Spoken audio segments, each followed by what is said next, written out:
Obrigada. Bom, então, boa noite para todo mundo, né? Eu vou falar um pouquinho hoje sobre as altas ametropias, os limites da cirurgia refrativa na córnea. O tratamento das altas ametropias é um desafio, a gente já sabe disso, né? E por quê? Porque a gente fica tão preocupado quanto o paciente ou alto míope ou alto hipermétrope, ele chega para a gente avaliar uma cirurgia refrativa. Justamente porque existe um limite. E a gente tem um risco maior de causar um problema, uma ectasia, por exemplo, caso a gente faça alguma coisa além do que aquele limite permite. Então, nos casos dos pacientes hipermétricos, a gente corre o risco de encurvar mais aquela córnea, e nos pacientes míopes, a gente pode aplanar demais aquela córnea. Também tem o risco de desenvolvimento de ectasia pós-operatória, e também o risco de indução de aberração de alta ordem, que essas aberrações, consequentemente, vão diminuir a qualidade da visão daquele paciente. Então, uma das coisas que a gente, acho que os três fatores que a gente mais deve avaliar nesses pacientes, que a gente deve considerar, não só isso, mas os principais, são a paquimetria, a ceratometria e as expectativas daquele paciente. Por que expectativa? Porque, em geral, a gente sempre quer deixar aquele paciente, a maioria dos pacientes que procuram a gente, eles querem independência do óculos. Isso a maioria, mas nem sempre todos. Às vezes, um paciente automíope, por exemplo, que ele tem 8 graus de miopia, se a gente falar com ele que a gente corrige, que a gente consegue corrigir com segurança 5 ou 6 graus, ele ficar ali com residual de 2, já atende o que ele precisa. Às vezes, ele quer simplesmente um óculos menos pesado, um óculos mais estético, ou ele é um presbítero e consegue enxergar bem para perto, e ele trabalha com, sei lá, computador, um trabalho manual, então vai atender a expectativa daquele paciente. Então, a gente sempre é importante conversar também com esses pacientes. Nos casos da miopia, a gente vai procurar uma estratometria que fique no pós-operatório, no mínimo, entre 35 e 36 dioptrias. Tem uma regrinha para isso, para a gente poder estimar esse valor. A gente vai pegar a cada dioptria que eu quero corrigir daquele olho, eu vou aplanar cerca de 0,86 dioptrias na córnea. Então, para eu estimar esse valor no pós-operatório, eu vou pegar a ceratometria atual, pré-operatória, e vou diminuir a quantidade de dioptria que eu quero corrigir, vezes 0,86. Vou ter uma estimativa daquele valor. Em relação à paquimetria, eu posso ter um residual no LASIK, por exemplo, de 150 a 300 micra, e no PRK de 400 a 450. Como que eu posso estimar esse valor? Eu vou pegar a quantidade de dioptrias que eu quero corrigir. Então, por exemplo, uma dioptria vai consumir 15 micra. Então, tem que ser essa conta que a gente vai fazer. E é muito importante também lembrar que a ablação na miopia ela é central. Então, a gente tem uma preocupação maior em relação à paquimetria, justamente pelo centro ser um pouco menos espesso em relação à periferia. Né? É isso. Na hipermetropia, a gente vai encurvar aquela córnea no máximo até 48, 49 dioptrias. Eu vi até alguns lugares falando 50, mas no geral o que eu mais vi foi esse valor mesmo. E na hipermetropia já é mais uma regra de 1 para 1. A cada uma dioptria corrigida, eu vou encurvar uma dioptria na córnea. Então, para eu estimar o valor pós-operatório, eu vou pegar a ceratometria pré e vou somar com a quantidade de dioptrias que eu quero corrigir. A paquimetria, ao contrário da miopia, a ablação da hipermetropia ela vai ser na média periferia. Então, como a córnea é mais espessa naquela região, a gente fica menos preocupado em relação a isso, mas não quer dizer também que a gente pode não avaliar, enfim, tem que ter tudo isso cuidado também. Lembrar também que uma dioptria vai consumir 15 micras, 15 micra, e que a zona ótica vai ser um pouquinho maior, 6,5 a 7, se possível. E lembrar que a gente tem aquela zona de transição. Deixa eu passar a próxima foto, que eu coloquei aqui. Tem a zona ótica que a gente vai tratar e uma zona de transição, justamente para tentar diminuir ou não gerar uma aberração, não curvar demais de repente aquela córnea. Então tem que ser uma zona ótica um pouco maior. Na hipermetropia específico, eu quis falar um pouquinho mais sobre ela, que é um pouco mais desafiadora. A gente sabe que é mais fácil aplanar uma córnea do que encurvar uma córnea. E isso pode gerar algumas consequências no futuro. A gente fala muito sobre a regressão da hipermetropia no paciente hipermétrope depois de um tempo. E por que isso acontece, né? Eu mesmo nunca tinha parado para pensar no motivo antes de ler sobre isso, preparar essa aula. Quando a gente faz a correção da hipermetropia, a gente encurva a córnea.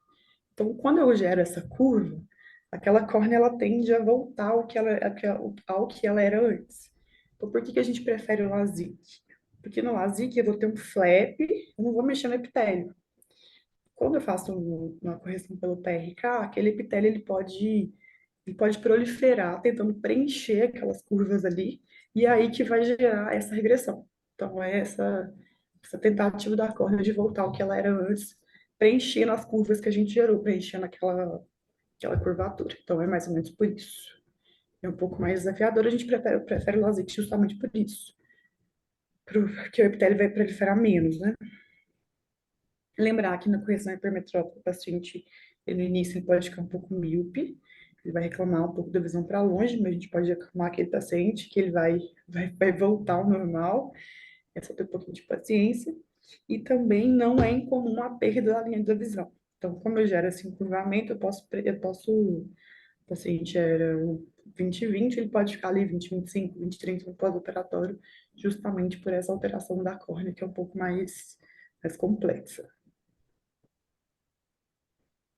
Aqui são as tabelas que eu peguei no livro do CBO, eu achei legal colocar justamente por isso, porque ele compara as técnicas disponíveis com a quantidade de ametropia. Na miopia, por exemplo, passou de 11, ele já considera alto risco todas as técnicas. A única técnica que ele considera risco leve é a lente fáscica. De 8 a 11, ele coloca alto risco, um LASIK como moderado. Isso é uma dúvida, inclusive, que eu fiquei, porque ele coloca o LASIK como mais seguro nas na média para alta miopia do que o PRK com midomicina. A gente pode, inclusive, comentar sobre isso, que eu achei interessante, que é diferente do que a gente fala no nosso dia a dia, né? Na hipermetropia, também é a mesma coisa, passou de 6 graus, ele já considera alto risco. As técnicas, só a lente fáscica que é segura.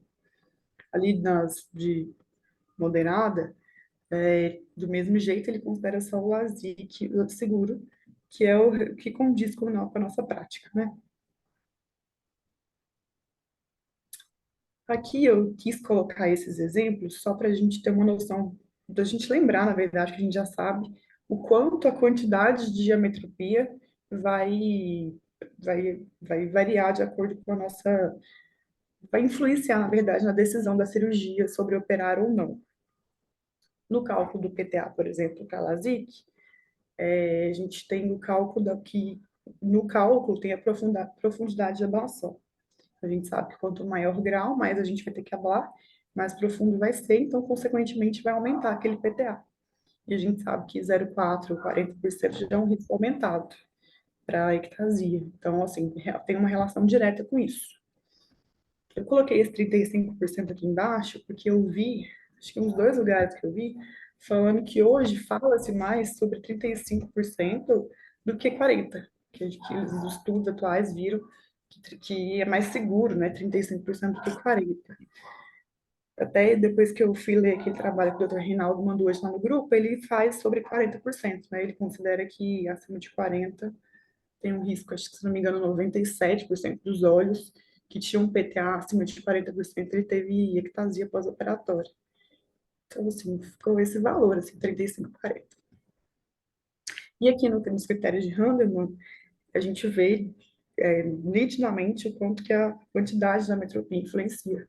Então, se é menor que 8, já não pontua.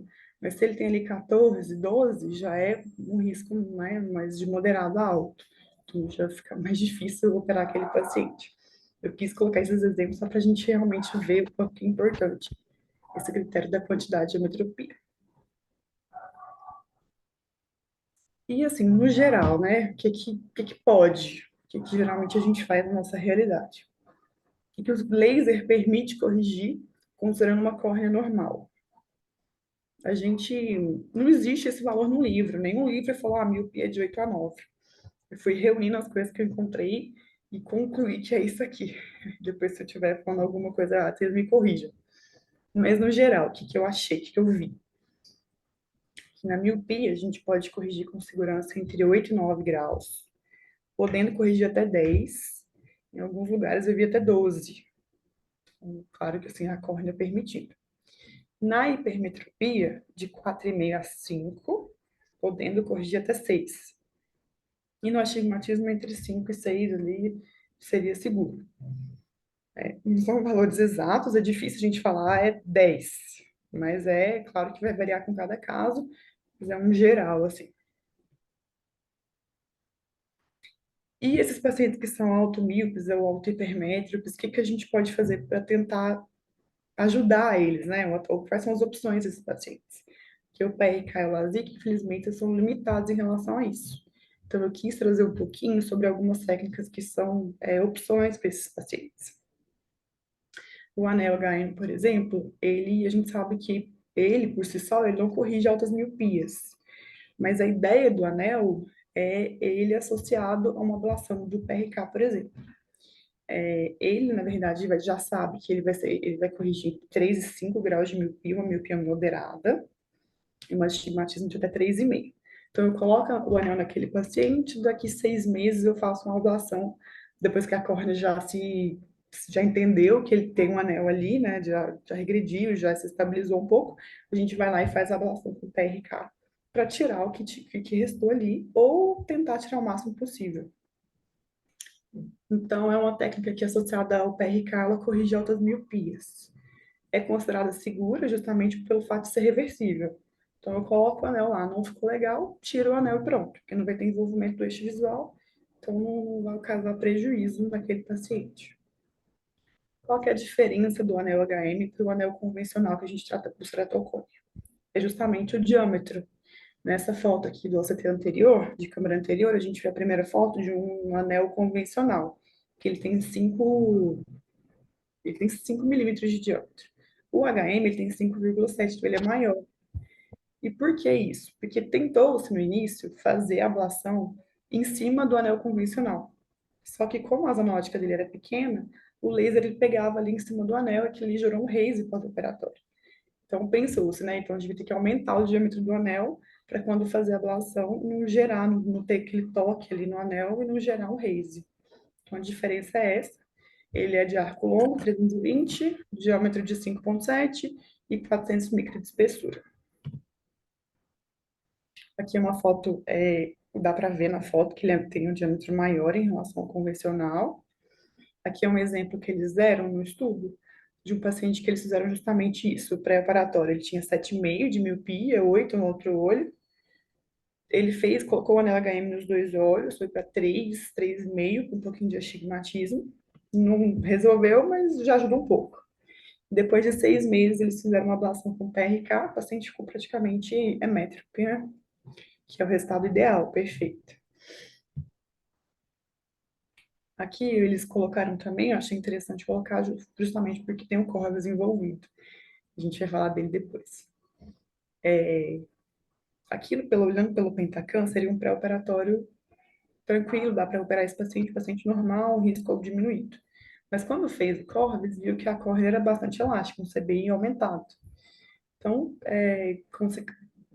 não é um risco aumentado, claro que não é um fato que vai ter uma ectasia, mas um risco aumentado.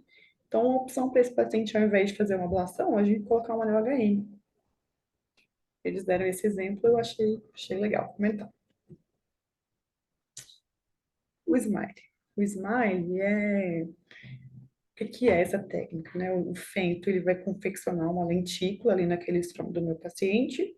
Ele vai confeccionar também uma incisão pequena de 4 milímetros, que vai permitir que a gente retire aquele estrômago. Então, ao invés de fazer uma ablação para aplanar a córnea, eu vou retirar o tecido mesmo, mecanicamente.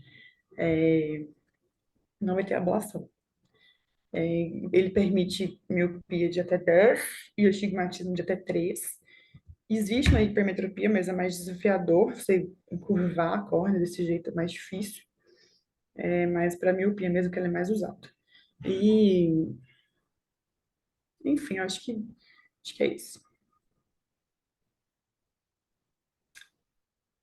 Aqui é uma comparação entre o Smile e o LASIK. Quais são as desvantagens? Carolina, você tem mais alguma coisa a acrescentar? Terminou? Oi? Você ainda tem mais alguma coisa a acrescentar? Da aula? É. Aham. Tem um pouquinho. Ah, Você, você falou, eu entendi que essa aula tinha terminado. Tem mais alguma coisa? Tem, não tá aparecendo para Carolina, você. você está me ouvindo? Não, então vai em frente. É porque isso me deu a entender que você já tinha encerrado essa aula. Vai em frente, vamos Vocês estão vendo a aula aí? Estamos, Carolina. Ah, tá. em frente, Carolina. Tá. Então, a comparação entre o Smile e o LASIK. É a desvantagem do Smile em relação ao LASIK, é que a recuperação é mais lenta. Eu coloquei um asterisco aqui porque em alguns lugares eu vi que a recuperação é mais lenta no LASIK e outros lugares falam do Smile. Mas no geral, o que eu mais vi é que no Smile a recuperação visual é mais lenta. Outra desvantagem é que pode ter uma hipocorreção do astigmatismo também.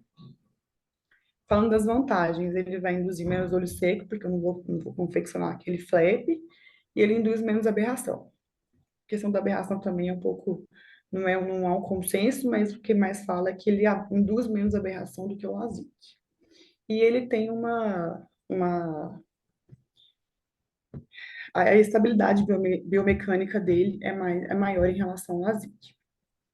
Uma coisa que eu achei interessante é que o LASIK e o Smile, ele tem indicação semelhante. Então, se o paciente não tem indicação de fazer LASIK, ele também não tem indicação de fazer Smile.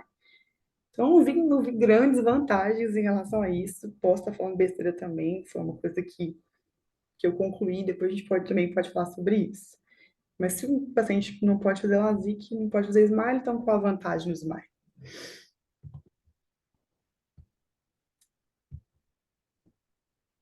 Não está passando. É a técnica like, que se para corrigir a miopia, eu vou ter que aplanar aquela córnea, eu vou te retirar uma lentícula para aplanar, a ideia do like é o contrário. Eu adicionar uma lentícula para eu encurvar aquela córnea. Ao invés de fazer ablação e gerar e confeccionar uma curva ali, eu vou introduzir tecido. Então, aquele paciente lá que eu tirei a lentícula na miopia, eu vou armazenar aquela lentícula e quando aparecer o paciente hipermétrope, eu vou adicionar a lentícula naquele estroma do meu paciente hipermétrope. Então, o laser e o FENP, ele vai confeccionar ali um leito que eu vou introduzir aquela lentícula. Com o tempo, também ela pode ser complementada com a ablação mesmo, o laser. E existe a técnica também, as técnicas não corneanas, eu não vou entrar em detalhes delas, porque a gente vai ter aula ainda sobre elas.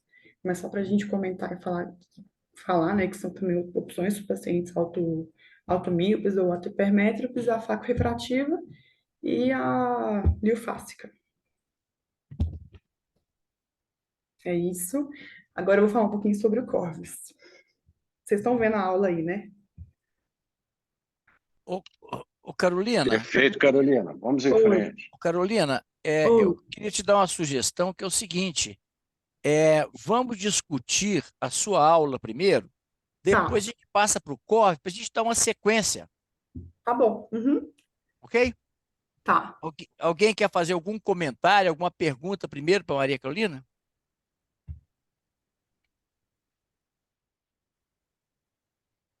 Gente, a sua aula foi tão didática que parece que ninguém teve dúvida, sabe, cara?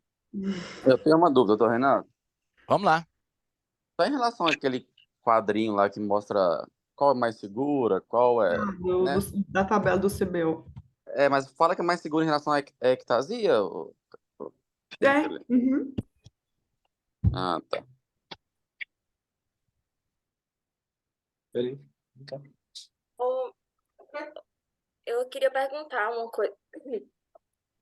Vamos em frente. Primeiro, parabéns, Maria, foi muito boa sua aula. É mais para os professores mesmo em relação à associação de anéis, por exemplo, a associação do implante do anel HM com o anel de zona ótica 5 mesmo, que se vocês já realizaram, qual a experiência de vocês em relação a isso? Você quer falar alguma coisa, Arnaldo? Lucas? Cláudio? Reinaldo, essa pergunta da doutora Ana ela é bastante interessante pelo seguinte, porque nós temos todos os anéis que a gente tinha, tanto o Ferrara quanto o anel da Medifax, são os anéis que trabalham na zona ótica de 5.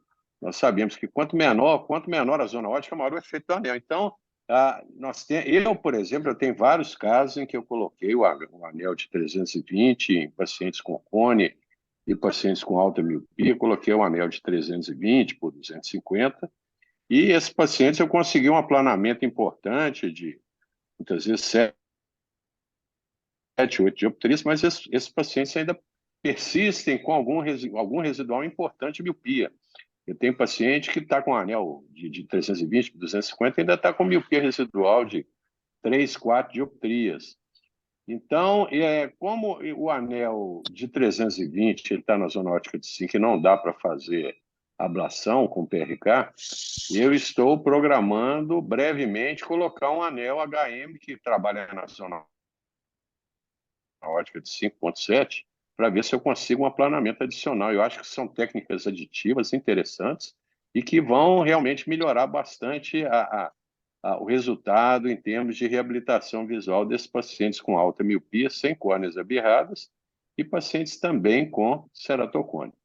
Então, eu vejo isso como uma técnica promissora e na realidade, para mim, faz mais sentido você colocar dois anéis de arco longo, um de 320 por dentro e um HM de 400 micras por fora, do que você realmente ablar em cima do anel. Mesmo com o anel HM na zona ótica de 5,7, eu teria algum receio em fazer uma ablação, mesmo com zona ótica pequena, porque realmente toda vez que você abre em cima de anel, a chance de você ter um raise importante é muito, muito grande.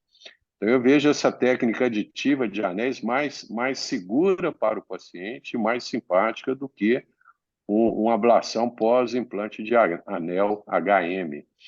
Realmente, a casuística é muito pequena, nós temos, são poucos os colegas que já fizeram, mas os resultados parecem que são bastante satisfatórios. Ok? Então é isso, Ana. Quando as suas Boa noite, bem. pessoal. Boa noite, Lucas. Tudo bem? Eu gostaria, em primeiro lugar, em primeira mão, esclarecer a minha ausência nas últimas aulas, porque eu andei meio ocupado ganhando isso aqui, ó. Ai, que lindo! Ó. Ah, que beleza, Lucas. Parabéns, Lucas. Parabéns à mamãe aí. Apresenta a mamãe para nós, Lucas. A mamãe é a Moliana, gente. Opa! Olá, mulher. Tudo Essa aqui bem? é a Parabéns. Parabéns, Lucas. Essa aqui é a Isabela, a irmã mais velha, babando também na Fernanda. E aquela ali que está embaixo ali é a Nina, ó, nossa cachorrinha também. Então, pronto. Família apresentada. Voltando ao tema da aula aqui. A pergunta da Ana, ela faz tanto sentido, né? Eu não tenho experiência, eu nunca coloquei HM, ainda coloquei um anel de seção triangular de 5 milímetros interno ao anel HM, de alta miopia. E aproveitando um detalhe, né, que faltou assim, um comentário no comentário da apresentação da Ana Carolina, é que o anel HM não é só uma diferença de diâmetro, não. Ele também tem uma diferença básica do formato da secção, né, transversal do anel. Ou seja, enquanto os anéis para ceratocone têm basicamente uma forma triangular, a secção lateral do anel HM é uma forma fusiforme. Então tem essa diferença, né, que é muito importante também. E a pergunta da Ana, ela faz tanto sentido que, se vocês ainda não conhecem, em breve já vai entrar também no mercado mundial, porque já está lá em fase de finalização de etiqueta, da aprovação da certificação europeia e tal, já está correndo aí. O Kera Ring, chamado de Kera Ring SG, ou segunda geração, que tem o propósito exatamente, né, de ter um anel duplo, onde a parte interna do anel ainda mantém uma forma triangular e o aumento da superfície de acréscimo dentro da córnea tem uma parte mais externa ligado por pontes, né, que tem essa característica de remodelar mais a córnea para a gente avançar no conhecimento aí de implantes de anéis intraestromais. Então, eu acho que isso ainda vai mudar muito. Eu acho que a cirurgia refrativa, sim, no começo, né, a gente discutia essas aulas aqui, a gente falava de PRK e de LASIK, falando de cirurgia refrativa. A gama de opções hoje é tão grande que realmente mostra, né, a necessidade de discussões como essa para o aprimoramento do conhecimento, até de aprender qual técnica correta indicar entre PRK, LASIK, SMILE, implante de anel. Então, ou seja, eu acho que o conhecimento de cirurgia refrativa ainda vai aumentar demais da conta. Mas é isso aí. Só Excelente, Lucas. Queria fazer uma pergunta também, gente. Vamos lá. rapidinho, só para finalizar essa questão da Associação dos Anéis, que a gente está fazendo um trabalho onde está comparando os dados dos pacientes, né, pré-operatório e pós-operatório, em que foram submetidos a esse implante de anel associado, com o Dr. Paulo. Aí depois eu venho falar para vocês sobre o resultado desse trabalho. Legal. Excelente, Ana. Traz mesmo para nós, gente. Todo o conhecimento só se justifica se for compartilhado. Então, assim que você tiver algum dado mais concreto, você traga para nós aí, para a gente poder ter essas informações atualizadas aí. Alguém quer fazer mais alguma pergunta ou eu posso fazer algumas considerações sobre a apresentação da Carolina? Eu quero fazer uma pergunta rapidinho, Reinaldo. Fique à vontade. Qual que é a opinião dos chefes aí, do pessoal que tem mais experiência, sobre esses pacientes com alta metropia que chegam falando: eu sei que talvez eu não consiga corrigir o grau, mas eu já ficaria feliz se corrigisse uma parte, ficar só com -2, -1,5, não sei o quê. O que vocês orientam sobre esses pacientes? Vocês fazem esses casos ou não? Essa pergunta, você tem que desdobrá-la numa série de situações. Porque quando você faz uma cirurgia refrativa, por mais que o paciente fale com você que ele vai ficar satisfeito com 2 dioptrias, ele tem, vamos dizer, 8, é possível que com o tempo esse paciente não fique satisfeito. Porque ele vai continuar usando óculos ou lente de contato, mesmo com a lente de óculos menos espessa, mas ele vai continuar dependente. Agora, se o paciente tiver a consciência de que o objetivo é reduzir essa dependência, mas que ele vai precisar dos óculos ou vai precisar das lentes de contato, dependendo da profissão dele, dependendo da idade, dependendo também da expectativa dele, eu acho que é uma possibilidade. É preferível você deixar um resíduo refracional do que você expor esse paciente ao risco de uma ectasia. Em algumas situações muito especiais, eu já fiz isso. Mas, de um modo geral, é difícil ter um perfil de paciente que vai ficar satisfeito. Porque no primeiro impacto, a satisfação é enorme. Né? Ele consegue andar dentro de casa e tudo. Quando ele começa a perceber que para ver uma televisão ele tem que pôr óculos, quando ele começa a perceber que para sair de casa, para dirigir tudo, ele precisa de óculos ou de lente de contato, ele começa a questionar um pouco. E, além de mais, você tem as complicações ou os efeitos colaterais da cirurgia refrativa, como olho seco, como glare. Então, você tem que ter um perfil de um paciente muito bem orientado para que você tenha esse paciente satisfeito, não apenas no pós-operatório imediato, mas que ele esteja satisfeito a longo prazo. Perfeito. Reinaldo, eu vou só acrescentar aqui. Eu vou acrescentar aqui alguma coisa do que você falou. Essa pergunta do Lucas é interessante porque realmente existe um determinado perfil de paciente que chega querendo cirurgia refrativa, muitas vezes tem uma miopia que não dá para ser corrigida na sua totalidade. Tem aquele paciente que já tem uma córnea muito plana, muitas vezes tem uma alta dioptria, já tem uma córnea um pouco fina. aquele paciente realmente não dá para corrigir 8, 10, corrigir no plano corneano com segurança, e até no máximo 8 dioptrias. Acima disso, realmente nós vamos promover um aplanamento excessivo, um afinamento excessivo, que vai ter repercussões na córnea. Então, realmente, esse perfil de paciente que fala que se corrigir a metade do grau e vai ficar satisfeito, normalmente eles mudam de opinião no pós-operatório e muitas vezes eles ficam insatisfeitos porque realmente uma miopia residual de 2, 3 dioptrias possibilita que ele dirija sem correção, principalmente à noite. Então, a gente não está fazendo muito pelo paciente ao deixar uma ametropia importante, um residual importante.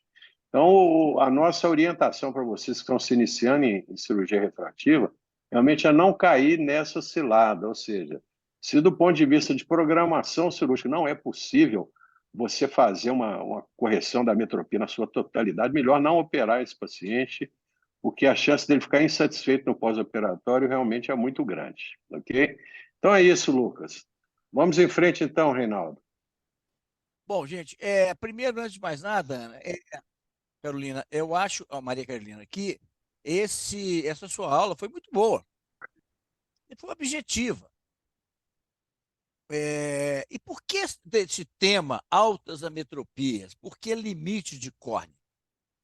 Bom, se a gente voltar no tempo, quando começou a cirurgia refrativa, em 1994, o limite da cirurgia refrativa era a paquimetria. Nós só tínhamos topografia e paquimetria. Então, se a paquimetria fosse suficiente para corrigir 10, 15, 20 dioptrias na córnea, tudo bem, se considerava que era possível.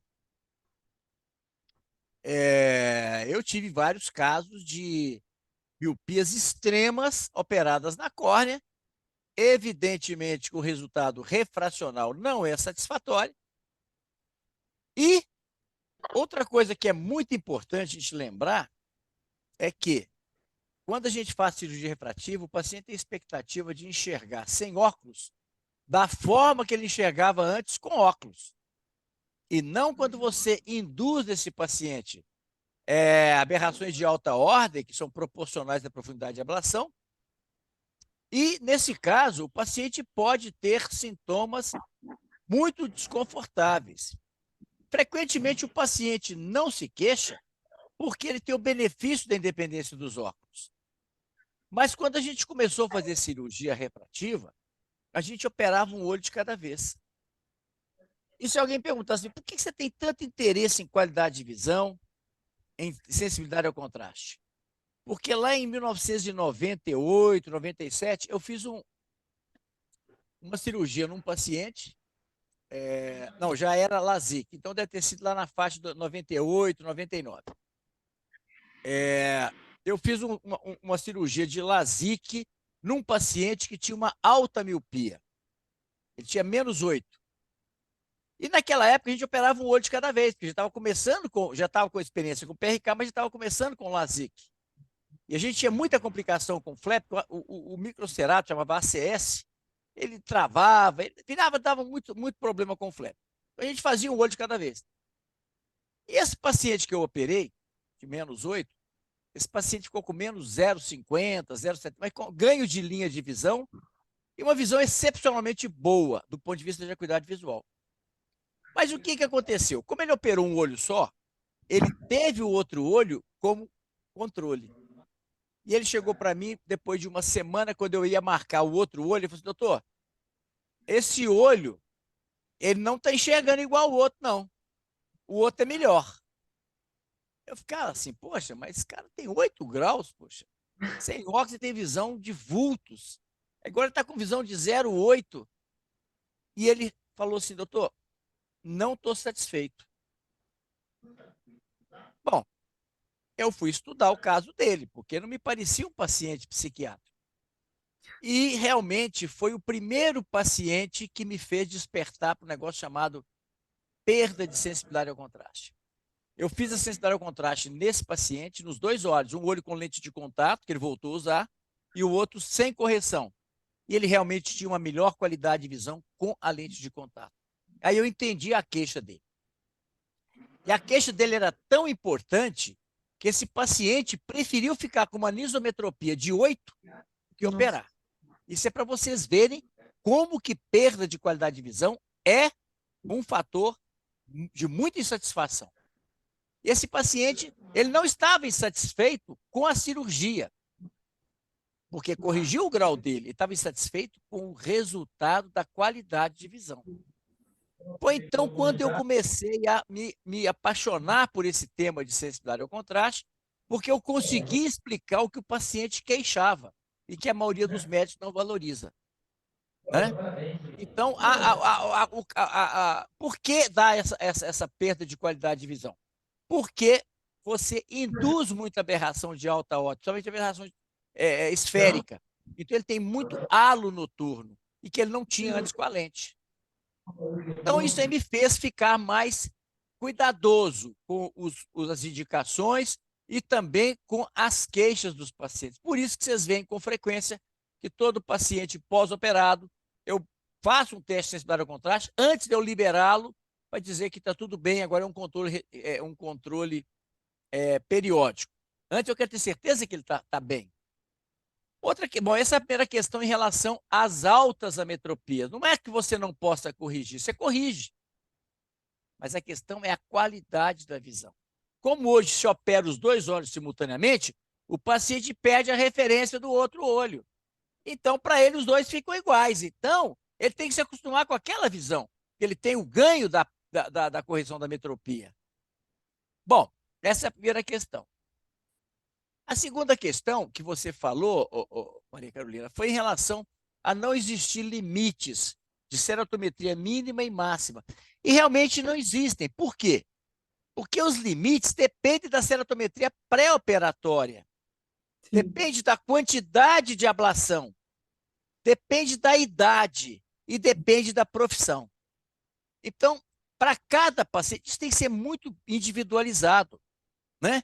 Tem pacientes que eu posso deixá-lo com 35 de ceratometria pós-operatória, porque ele tinha uma córnea, vamos dizer, de 40, 45. Agora, se o paciente tem desculpa, em torno de 40, deixa ele com 35. Agora, se ele tem 45, eu deixo ele com 35, gente, você vai gerar uma quantidade absurda de aberração de alta órbita.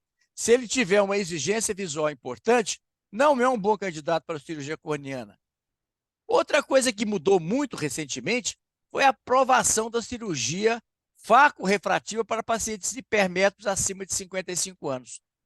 Esse nicho vamos dizer, de mercado, ele deve ser muito explorado, porque realmente você faz uma única cirurgia, resolve o problema do paciente de uma forma definitiva e preservando a qualidade de visão. Então, hoje, as minhas indicações de hipermetropias, pelo menos médias para altas, é muito pequena. Por quê? Só se o paciente for um paciente, vamos dizer, que não queira esperar a cirurgia refrativa, um paciente que, por algum motivo, não se adapta com lente de contato, porque eu faço tudo para ele esperar a faca refrativa. Quando é um paciente mais jovem, puxa vida, não vou esperar 20 anos para fazer uma faca refrativa. Paciente presbita jovem, esse é um bom candidato. Agora, aquele paciente acima de 50 anos, dá um tempinho, vai levando ele ali do jeito ali, dali a pouco ele faz a faca refrativa e resolve o problema dele. Quando você viu aquele quadrinho lá do CBO, que você achou estranho o LASIK ser mais seguro, é porque você levava muito em consideração a incidência de raise do PRK para altas ametropias. Por isso que o LASIK era considerado mais seguro. Agora, a gente sabe que hoje o principal fator de ectasia não está na paquimetria, está na topografia pré-operatória. Quando você fala, por exemplo, que hoje já está se mudando o PTA para 35 e não 40, é porque quando você fala assim, puxa vida, a sensibilidade do PTA é 97%. Né? Muito boa. Tá certo, a cada 100 cirurgias, 3 você não tem proteção do PTA. Gente, cirurgia refrativa é uma cirurgia feita na escala de milhões. 97% de segurança não é uma segurança boa. É como se dissesse o seguinte: esse avião é muito bom, de cada 100 voos, só 3 que caem. Não, não é assim que funciona. Quando você tem 97% de cura, você fala de câncer, de doenças degenerativas, e tudo bem, porque o paciente não tem alternativa. Mas aqui a Sim, gente tem alternativa de operar ou não operar. eletivo. Tá certo? Outra questão é também a questão do HM. O HM ele já nasceu de uma forma equivocada.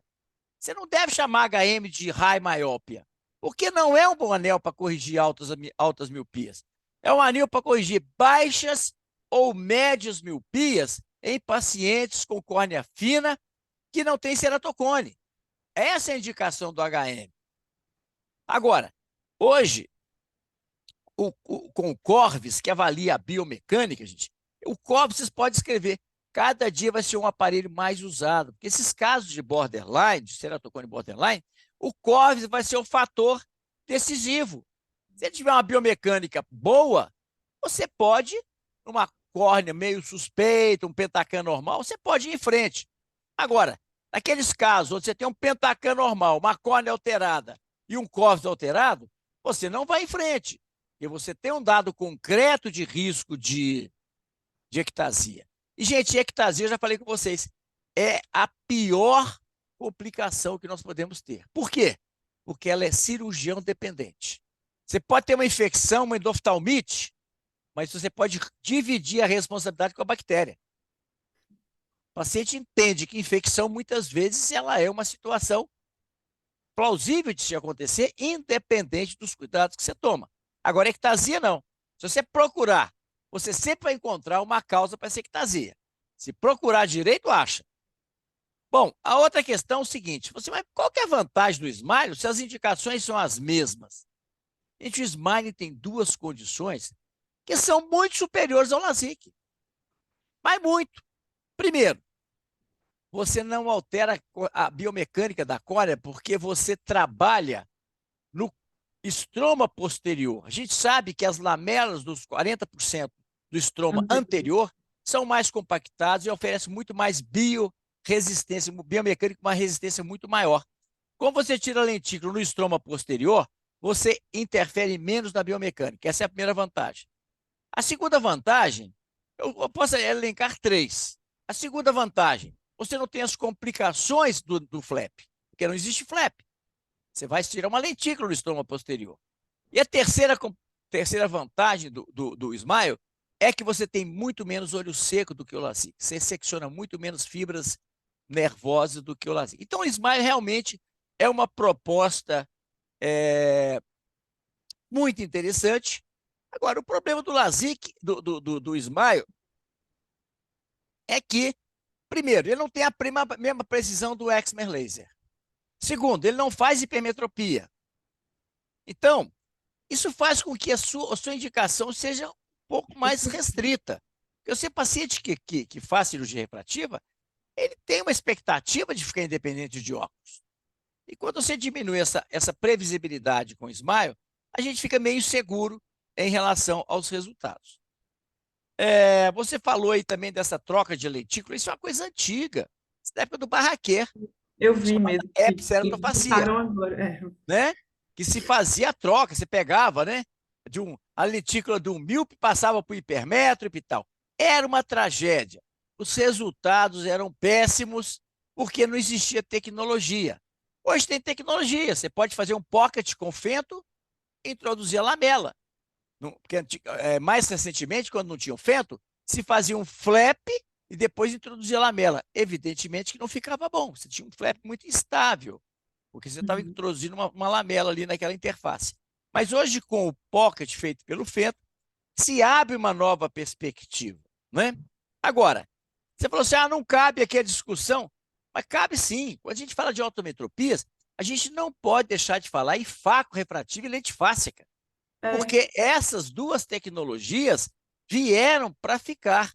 O quê? A primeira foi aprovada pela ANS para pacientes hipermétropes acima de 1,5 dioptria, acima de 55 anos. E a lente fáscica, gente, para qualquer idade, o resultado é excepcional, desde que seja bem indicada e que a técnica seja perfeita. Então, Uhum. os meus casos de lente fáscica são aqueles pacientes que já passaram por vários colegas, não puderam fazer a cirurgia porque tinha uma córnea fina e tinha uma metropia muito alta. Esses pacientes ficam extremamente felizes. A qualidade de visão é maravilhosa. Você não interfere nas felicidades da córnea nem nada.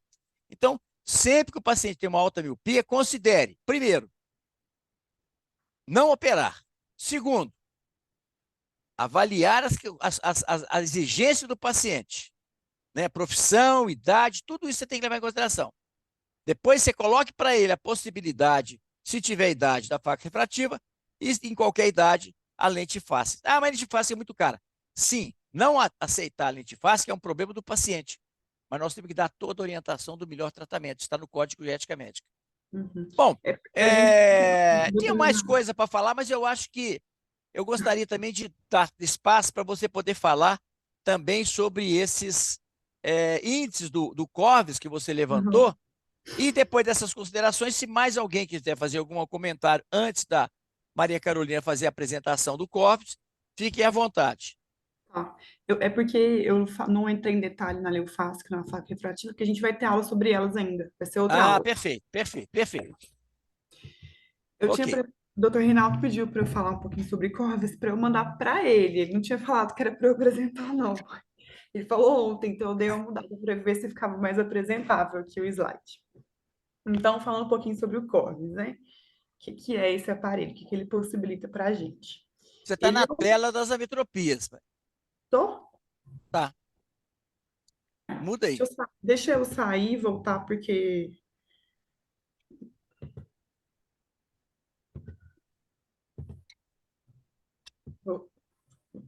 Deu certo aí? Deu? Tá. Aqui, vocês estão vendo que isso aqui Um prato quebrado. eu tive na Grécia agora recente, e a gente tinha aquela coisa de cultura deles quebrar prato. Isso é Ah, proibido na Grécia hoje. Não tem mais aquele então, negócio de quebrar prato, não, viu, gente? Está proibido. falando um pouquinho então sobre o Corves, né? O que é esse aparelho? Quais são as possibilidades dele? Ele é um tonômetro de sopro que permite a avaliação da resposta biomecânica da córnea. Ele também é um paquímetro óptico, ele pode capturar até 3.500 imagens por segundo, com essas 3.500 imagens ele vai formar um vídeo. Os usos a maior utilização dele é para detecção precoce de glaucoma e ectasia corneana. Também é usado para avaliar a resposta terapêutica do crosslinking. Então, eu faço lá o crosslinking, faço o exame antes, faço depois e avalio a rigidez, a elasticidade daquela córnea depois do procedimento.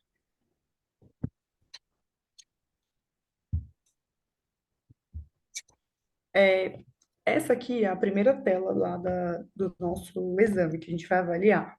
Aqui em cima tem a identificação do paciente, data de nascimento, enfim. Mas não passou, não, Maria Carolina. Não? Não, você está no primeiro slide. Você não está em modo de apresentação. Tem que colocar Isso. em modo de apresentação. Agora passou. Foi? Tá. Passou agora. Põe no modo de apresentação.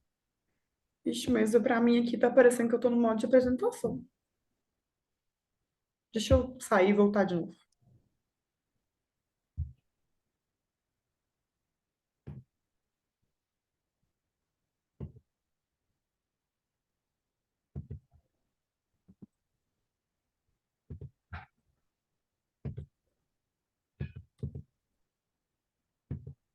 Foi pro modo de apresentação agora? Não. Ixi, não sei como que eu vou fazer isso. Ah, mas tá bom, continua então.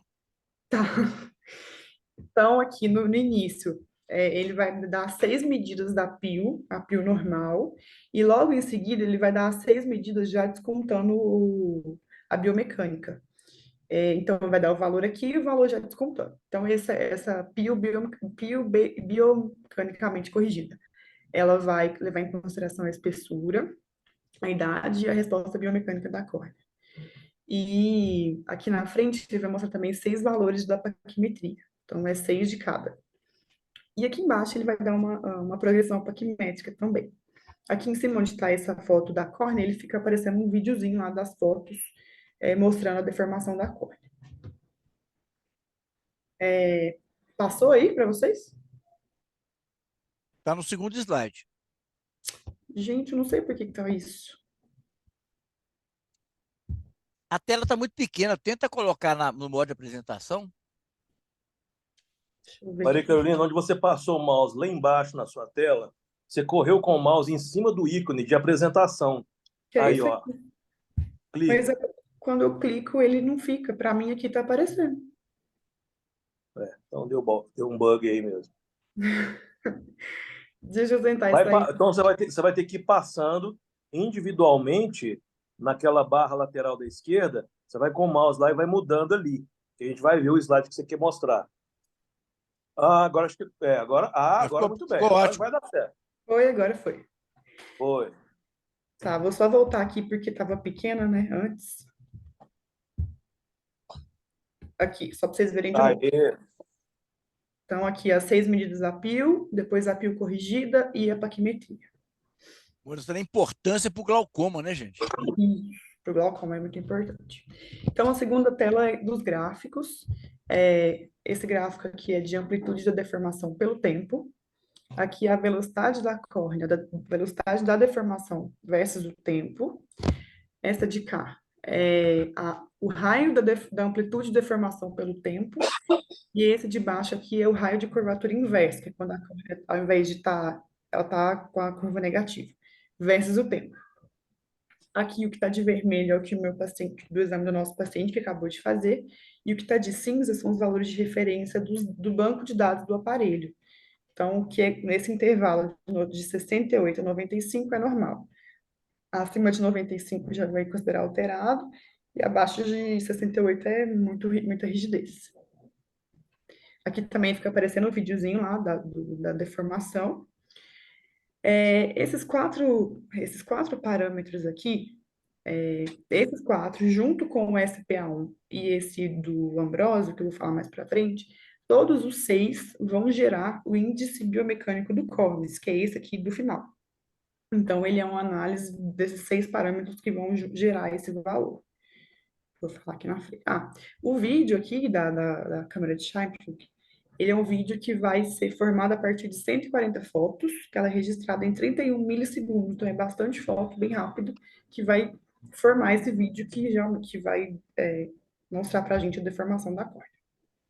O CPI é uma escala de cor bastante intuitiva, né? Bastante autoexplicativa, né?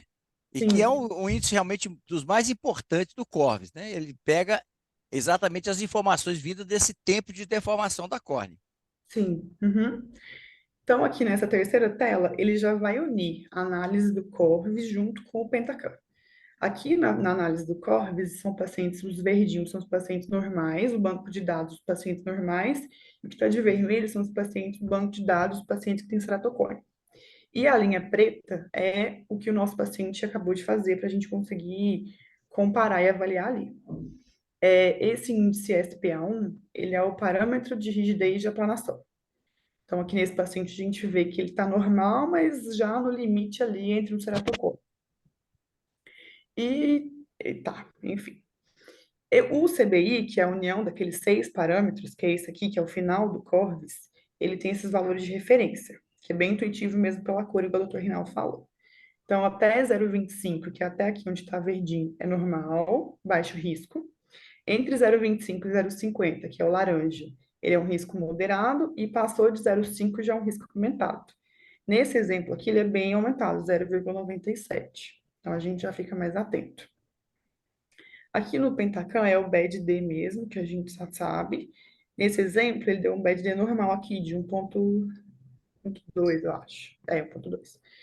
E tá. Então, o que é o CBI? É essa análise do Corvis, o BED-D do Pentacam, e o TBI, que é esse índice biomecânico, porque é do Corvis, e tomográfico, porque é do Pentacam. Ele é a junção dos dois. E ele vai dar uma análise final, já comparando esses dois valores. O valor de referência aqui, ó, entre até 0,3 normal, entre 0,3 e 0,5 ele é suspeito, e maior que 0,5 já é um risco aumentado para ectasia, uma córnea muito elástica. E também vai virar com pentacam. Então, só para a gente saber que é a junção dos dois. Esse índice aqui, também é importante falar, que ele é a espessura relativa horizontal de Ambrosio, que é do Belin Ambrosio mesmo, que é a razão da paquimetria com o índice de progressão paquimétrica. E valores mais baixos, eles vão indicar ceratocone, que a gente sabe que a córnea tende a ser mais fina. Aqui são só algumas características do aparelho mesmo, que ele mede a pio de 6 a 60, ele é ótico, ele mede a cada 11 milímetros, acho que não é muito importante. Então, os principais índices que ele avalia é a pressão intraocular não corrigida, a pio corrigida pela paquimetria, a pio biomecanicamente corrigida, a paquimetria, o fator biomecânico do glaucoma também. Esses característicos são opcionais, ele pode ser adicionado ao aparelho, o software. O parâmetro de rigidez de aplanação, a espessura relativa horizontal de Ambrosio, o índice biomecânico de Corvus. Também tem a opção de ter esse índice biomecânico já para o paciente que é pós-operatório de refrativa, que ele faz os descontos da ablação. E o TBI, que é a junção do Corvus com o pentacam. Aqui são só algumas que eu coloquei de tradução mesmo do nome para o que significa mesmo em português. E aqui são as referências que eu peguei de uma loja que vende o aparelho, e esse segundo aqui é um artigo, eu achei bem legal, depois eu posso disponibilizar também se alguém quiser ver. Acho que deu para entender mais ou menos. Excelente, Carolina. É o primeiro contato que a gente está tendo, né? Que os nossos FES estão tendo com o Corvus. Eu sugiro fortemente que nos dias cirúrgicos vocês façam o exame em vocês mesmos, façam o exame em alguém que tem ceratocone, para vocês verem. Se vocês forem lá com o Lucas, vocês fazem com o Lucas, se ele for com o Arnaldo, façam com o Arnaldo, se for comigo, façam comigo. No último dia de cirurgia lá, nós ficamos lá, fizemos de vários pacientes, para a gente poder familiarizar com o aparelho, porque quanto mais você conhece uma tecnologia e confia nela, mais você indica com segurança. E como eu falo, todo exame que a gente pede, alguém paga esse exame. Isso é pelo SUS. Alguém paga. Não existe nada de graça. Então, quando a gente pede o exame, a gente tem que ter claro qual que é o motivo, o que é que ele pode mudar na nossa conduta. Porque senão não justifica pedir o exame. Não é por curiosidade que a gente pede o exame. É para mudar, definir nossa terapêutica, nossa conduta e aumentar a segurança do paciente. Bom, muito bom, parabéns. Perfeito, Reinaldo. Lembrar o seguinte, muito boa apresentação da Maria Carolina. O Corvus é um aparelho que realmente vem agregar no sentido da gente diagnosticar pacientes que eventualmente tenham problemas na bielasticidade da córnea que podem passar despercebidos nas outras tecnologias. Quando o equipamento ele foi colocado, montado no ocular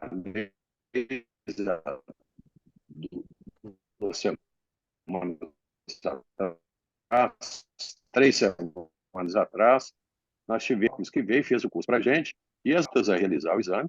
E lembrar o seguinte, é um exame que deve ser pedido junto com a tomografia pentacam em pacientes candidatos à cirurgia refrativa.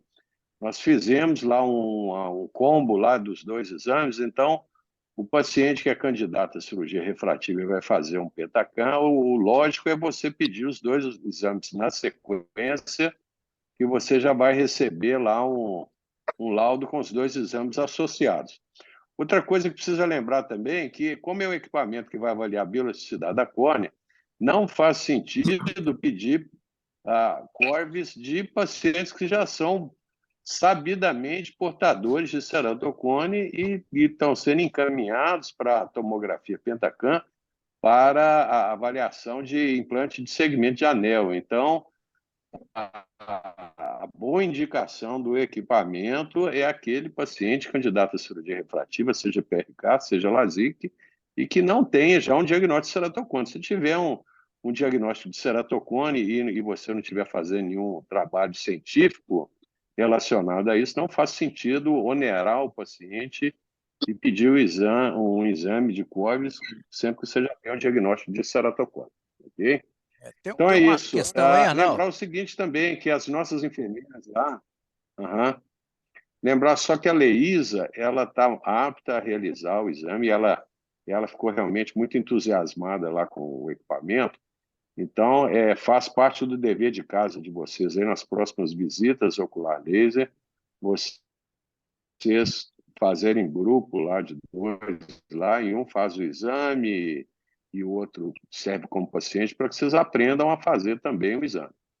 É importante que vocês saibam, não quer dizer que vocês devem fazer todos os exames, mas é importante que vocês saibam fazer, até porque para você saber o resultado e poder interpretar um exame, você tem que saber a técnica dele, ok? Então é Arnaldo, isso. uma coisa que é importante, Alguém Arnaldo, gostaria de comentar? Oi. Arnaldo, Pode falar, uma Reinaldo. coisa que é importante é o seguinte, uma indicação que eu acho muito interessante do Corbis é você medir a biomecânica antes e depois do crosslink. Se você faz um crosslink num É paciente, interessante. Dá um seria belo nesse caso, trabalho. seria nesse caso, por exemplo, você fala assim, o paciente tem ceratocone? Sim, tem. Está evoluindo? Tem. Tem indicação de fazer o crosslink? Eu acho que seria muito interessante, não para diagnosticar ceratocone, mas para você ver se realmente a técnica como você realizou, ela aumentou a biorresistência da córnea. Por quê?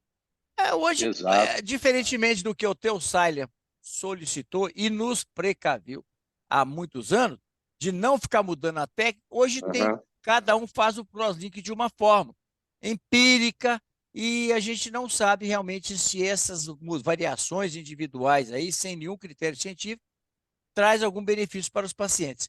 Então, a gente que é mais conservador, que faz o protocolo do Seiler, ou, no máximo, a gente faz o Fast Crosslink, a gente tem também a oportunidade de medir essa biomecânica pré e pós-tratamento de crosslink. Eu gostaria de Essa sugerir também a sugestão todos sua, aí... Reinaldo, só falar. complementar aqui, Lucas, aí você pode... só pegando o gancho aí no que o Reinaldo comentou, essa sugestão do Reinaldo de um tema ligando a avaliação da biomecânica da córnea pré e pós-crosslinking, seja o crosslinking tradicional, seja o fast crosslinking, dá uma bela dissertação de mestrado e doutorado. Daria até uma crédito, e eu desconheço alguma tese de doutorado, algum trabalho que esteja Você já pensou se a gente então, fazer... fica aí a sugestão de graduação, ano que vem. Arnaldo, você já pensou você fazer um trabalho Aproveitar isso aí. colocando um grupo que fez o Fast Crosslink, outro grupo que fez o protocolo do Volensac, do Theo Seiler, Volensac, né, que eles trabalham juntos, mostrando qual que é mais eficiente, porque a literatura é controvertida, né? Não existe, assim, uma certeza absoluta de qual que é melhor. A gente sabe que os dois funcionam, mas paciente que tem um ceratocone mais agressivo, um paciente mais jovem, está evoluindo muito rapidamente, talvez seja indicado aquele que tenha maior eficiência no aumento da resistência biomecânica. Então, isso realmente seria um trabalho maravilhoso a gente ter essa informação. Exato. Lembrando também que o IEP, que é o Instituto de Ensino e Pesquisa lá da Santa Casa, foi onde eu e o Reinaldo fizemos lá a nossa pós-graduação.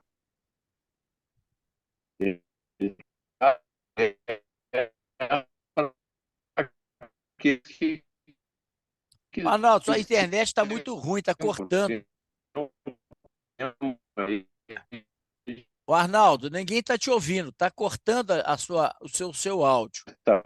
Eu sugiro que a partir da semana que vem, ele não está me ouvindo também, não. Alguém ouviu o Arnaldo aí? Para mim está tudo picado também. Tudo Não dá picado. para entender, não. O Arnaldo, você vai passar das aulas, você vai aqui para casa, porque a internet é muito ruim. Você fica usando esse Mac com internet ruim, não dá problema. Pode ter jeito, não. Olha lá. Está travado lá. Aí caiu. Bom, mas aproveitando então essa falha aí, vamos esperar ele voltar aí. Eu gostaria de sugerir a todos os fellows, né, que, assim, a Ocular Laser, muito antes a gente está conversando sobre Corvis, a Ocular Laser já tinha o Ocular Response Analyzer, conhecido como ORA, da Reichert, e era o primeiro aparelho que foi lançado no mundo para correção. O Arnaldo voltou. Voltou? Deixa eu A ver. minha internet deu uma estabilizada aqui, mas já estamos de Voltou. volta. Ô, Lucas, Pode você falar. podia começar novamente aí o seu comentário, porque eu pedi realmente, eu estava offline aqui. Vamos lá. Tá. O que eu estou querendo dizer é o seguinte: muito antes da gente adquirir o Corvis, a Ocular Laser já tinha o ORA, o Ocular Response Analyzer, foi o primeiro aparelho que foi lançado no mundo para medir biomecânica da córnea, né? Medir a esterese e tudo mais. Bom, por causa disso, existe também um número de trabalhos publicados no ORA, um número de trabalhos muito grande. E aí, né, para vocês entenderem como que funciona a captura do exame, é lógico que o Corvis também explica isso lá nos manuais de instrução e tudo mais. Mas entender pelo HORA que hoje a Reicher já tem um HORA de terceira geração. Então, entender o pico, o primeiro pico de aplanamento, o segundo pico de aplanamento, a diferença entre esses dois picos que gera as medidas de esterese e tal. Então, assim, o número de trabalhos publicados do HORA, acredito eu, que deve ser um número maior do que o número de trabalhos publicados em cima do Corvis. Então, e obviamente, eu não sei, né, quais são os planos da Ocular Laser, eu acredito que a Ocular Laser não vai ficar com HORA, sendo que tem o Corvis lá. Acho que em pouco tempo a Ocular Laser deve pensar em vender o HORA, né, para não ficar com dois aparelhos aqui que fazem basicamente a mesma coisa. É claro que o Corvis vai ter outra vantagem, porque interpola dados com o Pentacam e o HORA não faz isso. Né? Tá aí um dos principais motivos que a gente optou por ter um aparelho na mesma plataforma que conversa com o Pentacam. Então, eu acho que é muito interessante aproveitarem lá e fazerem em vocês mesmos, né? Um faz o exame no HORA, o outro faz o exame no Corvis, vocês compararem as impressões dos resultados para vocês aprenderem, né? De onde veio a tecnologia e por que a tecnologia aprimorou no Corvis. Então, é isso. Ô, Lucas, Oi. é só para lembrar o seguinte: na última reunião de diretoria, lá no Ocular, a gente definiu que nós vamos vender o HORA. Aí, Isso ó. você está falando. Não eu faz imaginei. sentido. O Arnaldo é um candidato a comprar. O Arnaldo gosta de comprar aparelho. Eu acho que ele vai ser um candidato potencial lá. Ele fez uma proposta de R$50 mil lá pelo HORA e foi muito bem recebido pela diretoria. Boa, boa. Não, é isso É. mesmo. E o que acontece? Da mesma forma que comprou o Orbis Scan, tem os iWave lá, isso tudo serve de material de aprendizado. Oferta, você chega com o Lucas razão. É por onde posso. Como é que é? Exato.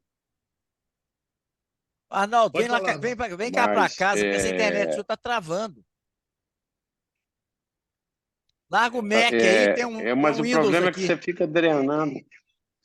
Você fica drenando a internet toda aqui do Belvedere e pronto. Aí complica aqui minha vida. Minha orientação, o Arnaldo, um tempo atrás, minha internet travou um pouquinho. Mas você tem que mudar para 400 mega, que não sei. Eu mudei. O seu meu professor não seguiu a orientação dele. O problema é o seguinte: eu tenho 500 mega da Vivo, mas eles não entregam nem 100. Uma coisa é o que você compra. E outra coisa é o que você recebe. Não, você não está recebendo São nem duas 50 coisas completamente aí. diferentes. Não, mas você vem para cá, que a internet aqui está muito mas boa. Eu vou. Se não tivesse chovendo, até que eu iria, viu? Mas aqui, ó, podemos programar aqui isso que você está perdendo com aqui, ó. certeza. Aqui, ó. Aqui é um Olha só. carinhã chileno aqui, ó. Maravilhoso. Você está perdendo. Bom, gente, eu acho que era isso aí. Então você guarda um vinho grego aí, que amanhã estamos juntos aí. Amanhã, então, eu vou apresentar para vocês casos, mostrando casos desafiadores de altas miopias, casos onde a gente propôs para o paciente o melhor tratamento. Lembrando que o paciente não necessariamente vai aceitar o que você vai indicar.